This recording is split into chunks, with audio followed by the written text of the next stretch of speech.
అందరికీ నమస్కారం అండి.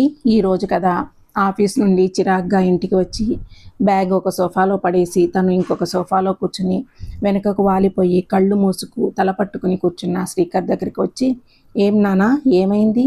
ఆఫీస్ వర్క్లో స్ట్రెస్ ఎక్కువగా ఉందా? అలా చిరాకుగా ఉన్నావు అన్నారు లలిత గారు. దానికి శ్రీకర్, అవునమ్మా, నాకు కొంచెం స్ట్రాంగుగా కాఫీ ఇవ్వు ప్లీజ్ అంటూ అడిగాడు. సరే అంటూ కిచెన్లోకి వెళ్ళి స్ట్రాంగుగా కాఫీ పెట్టుకుని వచ్చారు లలిత గారు. ఆ కాఫీ నుండి వస్తున్న కమ్మని అరోమాకి తననున్న స్ట్రెస్ మర్చిపోయి లేచి సరిగా కూర్చుని అమ్మ చేతి నుండి ఒక కప్ అందుకుని ఒక సిప్ వేయగానే తనకున్న స్ట్రెస్ అంతా మర్చిపోయి ఒక కొత్త అనుభూతి వచ్చింది. అలా ప్రతి సిప్ను ఎంజాయ్ చేస్తూ కప్ ఖాళీ చేసి పైకి తన రూమ్కి వెళ్తున్న శ్రీకర్ని, నానా, నీకోసం ఏదో కొరియర్తో పాటు లెటరు వచ్చింది, ఇదిగో అంటూ లలిత గారు తెచ్చి ఇచ్చారు. ఆ కొరియర్ బాక్స్ ఇక అలాగే లెటర్ మాత్రం మంచి కలర్ఫుల్గా రెడ్ కలర్లో అందంగా ఉంది. వాటిని చూస్తే శ్రీకర్కి ఏం అర్థం కాలేదు. ఏంటి నాన్న అలా చూస్తున్నావు? తొందరగా తీసుకో, నాకు చాలా పని ఉంది అన్నారు లలిత గారు. అమ్మ, ఆఫీస్కి సంబంధించిన కొరియర్ అయితే అక్కడికి వచ్చేది, కానీ పర్సనల్గా కొరియర్ లెటర్ నాకు ఎవరు పంపించారు అనేది నాకు ఏం అర్థం కావట్లేదు అన్నాడు శ్రీకర్. లలిత గారు నవ్వుకుంటూ, అసలు కొరియర్ ఓపెన్ చేసి చూసి లెటర్ తీసి చదివితే కదా ఎవరు అనేది తెలుస్తుంది అన్నారు. శ్రీకర్ వెంటనే ఆవిడ దగ్గర నుంచి కొరియర్ తీసుకుని ఓపెన్ చేయబోతూ ఉండగా, ఆగు నాన్న, ఇక్కడ కాదు, నీ రూమ్కి వెళ్ళు అన్నారు. శ్రీకర్కి మాత్రం ఏం అర్థం కాలేదు. ఏంటమ్మా, ఎందుకు అని అడిగాడు. వెంటనే లలిత గారు నాలుక ఖర్చుకుని కంగారు పడుతూ, అదే నాన్న, నువ్వు ఇప్పుడే వచ్చావు కదా ఆఫీస్ నుంచి, ముందు ఫ్రెష్ అయ్యి రిలాక్స్గా రూమ్లో కూర్చుని చూసుకో అంటున్నా అన్నారు. కొరియర్ బాక్సు లెటరు తన చేతిలోకి తీసుకుని ఏదో ఆలోచిస్తూ తన రూమ్కి వెళ్ళి అవి అక్కడే బెడ్పై పెట్టి ఫ్రెష్ అయ్యి వచ్చి మళ్ళీ వాటిని చూస్తూ ఆలోచనలో పడ్డాడు శ్రీకర్. అసలు నాకు కొరియరు లెటర్ ఎవరు పంపి ఉంటారు అని ఎంతసేపు ఆలోచించినా అర్థం కావట్లేదు. సరే, అసలు ఏముందో చూద్దామనుకుంటూ ముందు లెటర్ ఓపెన్ చేశాడు. ఆ లెటర్ కవర్ రెడ్ కలర్లో ఉంది.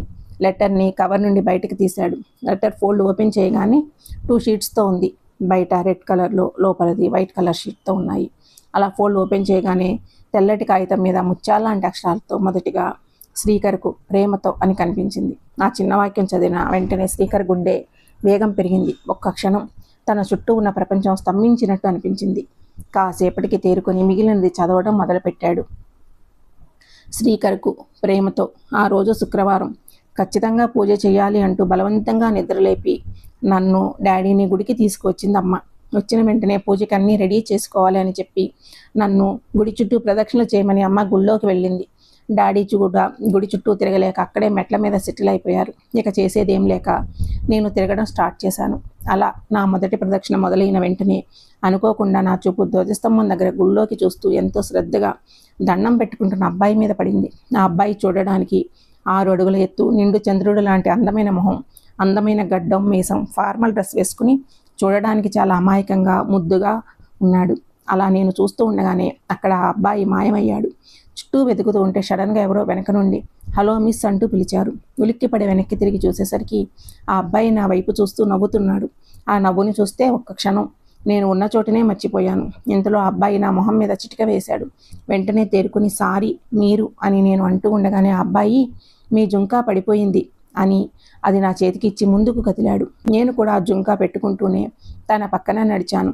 ప్రదక్షిణలు చేస్తున్నంతసేపు ఒకరి పక్కన ఒకరు నడిచాము. నేను మాత్రం నడుస్తూనే, దేవుడా, ఈ అడుగులను 7 అడుగులు చేసే బాధ్యత నీదే అంటూ ప్రదక్షిణ పూర్తి చేసి కళ్ళు తెరిచేసరికి నా పక్కన అబ్బాయి మళ్ళీ మాయమయ్యాడు. మళ్ళీ ఆ అబ్బాయిని వెతకడం మొదలుపెట్టాను. అలా వెతుకుతూ ఉండగా ఆ అబ్బాయి గుడి ముఖద్వారం దగ్గర నిల్చుని బయటకు తిరిగి ఫోన్ మాట్లాడుతున్నాడు. ఏమైందో తెలియదు కానీ సడన్గా వెనక్కి తిరిగి నన్ను చూసి నవ్వాడు. నేను మాత్రం అలా చూస్తూనే ఉండిపోయాను.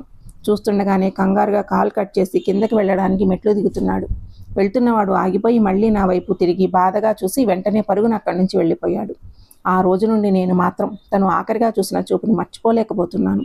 తను ఎవరో ఏంటో ఎలా అయినా తెలుసుకోవాలని ఆలోచిస్తూ ఉండగా దేవుడే కరుణించి మా ఇద్దరిని కలపాలి అనుకుంటున్నాడు. నేను ఎంతో ప్రేమగా ఆశగా వెతుకుతున్న ఆ అబ్బాయి పేరు Srikar. Will you be my love forever, ఇట్లు మీ ప్రేమ కోసం ఎదురు చూస్తూ. ఈ లెటర్ చదువుతూనే శ్రీకర్ కళ్ళు సంతోషంతో 1000 దీపాల కాంతిలా మెరిసిపోతున్నాయి. మనసంతా ఎంతో సంతోషంగా, గుండెకు రెక్కలొచ్చినట్టు, గాల్లో తేలుతూ ఉన్నట్టు అనిపించింది. అసలు కొరియర్లో ఏముందో చూద్దాం అని ఓపెన్ చేయగా అందులో ఆ రోజు తను ఇచ్చిన జుంక, శ్రీకర్ అనుకోకుండా పడేసుకున్న వాచి ఉన్నాయి. అలా చూస్తూనే శ్రీకర్ ఆలోచనలో పడ్డాడు. అసలు ఆ రోజు తను కూడా వాళ్ళ అమ్మ బలవంతం మీదే గుడికి వెళ్ళాడు. అక్కడే గుళ్ళో ప్రదక్షిణ చేస్తూ ఉండగా ఒక అమ్మాయి ఆగిపోయి నిల్చుని చూస్తుంది. ఆ అమ్మాయి చూడడానికి చక్కని చుక్కల లంగావుని వేసుకుని, జడ నిండా పూలు, పగటిపూట చందమామలా మెరిసిపోతున్న మొహం, అందమైన కళ్ళు, చిన్న ముక్కు, గులాబీ రేకుల లాంటి ఎర్రని పెదాలు, పెదాల కింద అందమైన పుట్టుమచ్చ, చేతికి గాజులు, కనిపించి కనిపించకుండా ఓణీ చాటు తన దాగిన నడుము, మొత్తంగా అందమైన బుట్టబొమ్మలా చూడడానికి చాలా ముద్దుగా ఉంది. ముందుకు వెళ్ళబోయి ఆగాను. అక్కడే ఒక జుంక కింద పడి ఉండటం చూసి అది ఆ అమ్మాయిదే అని అర్థమై దగ్గరికి వెళ్ళి ఇచ్చాను. అలా ఇద్దరం ఒకరి పక్క ఒకరు తిరుగుతూ ప్రదక్షిణలు పూర్తయి కళ్ళు తెరిచేసరికి ఆ ఆఫీస్ నుండి కాల్ వచ్చింది. లిఫ్ట్ చేసి దూరంగా వెళ్ళి మాట్లాడుతూనే ఆ అమ్మాయి వైపు తిరిగాను. సడన్గా తనని చూసి ఎందుకు నవ్వానో నాకు కూడా తెలియదు. ఫోన్ కట్ చేసి మళ్ళీ లోపలికి వస్తూ ఉండగా ఫ్రెండ్కి యాక్సిడెంట్ అయిందని కాల్ వచ్చింది. అక్కడి నుండి కంగారుగా వెళ్ళిపోతున్న నాకు మళ్ళీ ఆ అమ్మాయి గుర్తొచ్చి మనసులో చాలా బాధగా అనిపించి వెనక్కి తిరిగి చూసేసరికి ఆ అమ్మాయి నన్నే చూస్తుంది. ఇక అప్పుడున్న పరిస్థితిలో ఏం చేయలేక అక్కడి నుంచి వచ్చేసాను. అప్పటి నుండి అసలు ఆ అమ్మాయి ఎవరు, తన పేరు ఏంటి, ఎక్కడుంటుంది, ఏం చేస్తుంది అని ఆలోచించని రోజు లేదు. అప్పటి వరకు ఎన్ని సంబంధాలు వచ్చినా ఒక్కరు కూడా నచ్చలేదు. అలాంటిది ఈ అమ్మాయి చూడగానే నచ్చేసింది. జీవితాంతం తనతోనే ఉండాలి అని, జీవితం మొత్తం తనతో పంచుకోవాలి అని, తను నాకు మాత్రమే సొంతమని అనిపించింది. అబ్బాయిని అయ్యుండి తన గురించి ఒక్క విషయం కూడా తెలుసుకోలేకపోయాను. తను మాత్రం పేరు, అడ్రస్సు, మనసులో మాట, తన మీద నాకున్న ప్రేమతో సహా అన్నీ తెలుసుకుంది. అసలు ఈ కొరియర్ ఎక్కడి నుంచి వచ్చింది, ఫ్రమ్ అడ్రస్ కూడా లేదు. అమ్మని ఒకసారి అడగాలి అనుకుంటూ కిందకి వెళ్ళి అమ్మ అమ్మ అని గట్టిగా అరిచాడు శ్రీకర్. ఈ అరుపులకి ఉలిక్కిపడి లలిత గారు కిచెన్ నుండి బయటికి వచ్చి, ఏంటి నాన్న, ఏమైంది, ఎందుకలా అరుస్తున్నావు అని అడిగారు. దానికి శ్రీకర్ అసలు అమ్మ ఫ్రమ్ అడ్రస్ లేని కొరియర్ ఎలా తీసుకున్నావు అని అడిగాడు. అవన్నీ వదిలే కానీ నాన్న వాళ్ళ ఫ్రెండ్ కూతుర్ని చూసి రమ్మని ఎన్ని రోజుల నుండి చెప్తున్నా నువ్వు వెళ్ళట్లేదు కదా, ఆ అమ్మాయి నిన్ను చూడడానికి వచ్చింది, ఉండు పిలుస్తాను అంటూ అమ్మ అని లలిత గారు పూర్తి చేయకుండానే ఒక అమ్మాయి లంగామణితో అక్కడికి వచ్చి నిలబడింది. ఇక శ్రీకర్ షాక్లో ఉన్నాడు.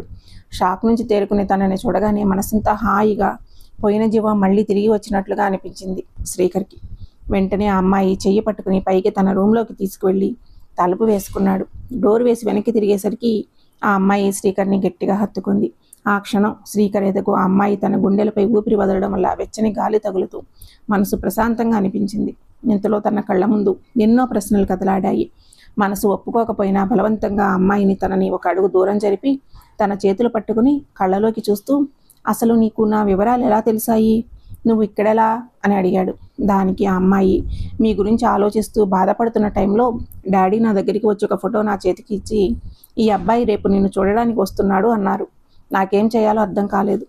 నేను ఏదో ఆలోచనలో ఉండడం డాడీ చూసి, ఒకసారి ఆ ఫోటో చూడరా, నీ బాధ అంతా తీరిపోతుంది అని చెప్పారు. శ్రీకర్ అయోమయంగా, ఇంతకీ ఆ ఫోటోలో ఉన్నదెవరు అని అడిగాడు. ఇంకెవరు, మీరే, అది చూశాక అర్థమైంది. నేను గుళ్ళో చేసిందంతా డాడీ చూశారని అని చెప్పింది. శ్రీకర్ సంతోషంగా వెంటనే తన 2 చేతులతో అమ్మాయి నడుం పట్టుకుని తన దగ్గరికి లాక్కుని తన తలతో ఆ అమ్మాయి తలను ఢీకొట్టి నుదుటిపై ముద్దు పెట్టి, అమ్మడు ఇంతకీ నీ పేరు చెప్పలేదు అన్నాడు. ఆ అమ్మాయి సిగ్గుపడుతూ అమృత అని చెప్పింది. అది విన్న శ్రీకర్ అమృత నడుంపై ఇంకాస్త పట్టు పెంచి ఇంకా దగ్గరకు లాక్కుని తనని చుట్టేసి తన బుగ్గపై ముద్దు పెట్టి, అమృత శ్రీకర్ చాలా బాగుంది అంటూ ముద్దుల వర్షం కురిపించాడు. దేవుడే తమ ఇద్దరినీ కలిపాడు అని ఇద్దరూ సంతోషించారు.